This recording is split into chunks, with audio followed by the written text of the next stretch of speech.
உயர் சிறப்பு மருத்துவ இட விவகாரத்தில் 2025 152 இடங்கள் அகில இந்திய தொகுப்பிற்கு செல்வது தடுக்கப்பட்டது என உதயநிதி குறிப்பிட்டது உண்மைக்கு புறம்பானது என அமைச்சர் அருண்ராஜ் தெரிவித்துள்ளார்.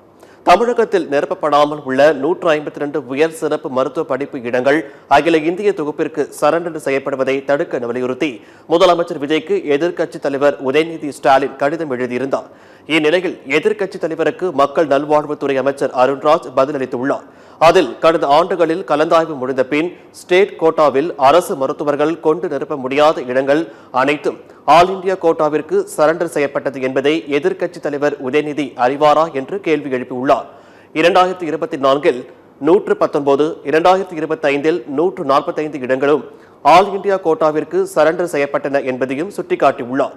2025 152 இடங்கள் அகில இந்திய தொகுப்பிற்கு செல்வது தடுக்கப்பட்டது என்று உதயநிதி ஸ்டாலின் குறிப்பிட்டது உண்மைக்கு புறம்பானது என்றும் அமைச்சர் அருண்ராஜ் கூறியுள்ளார்.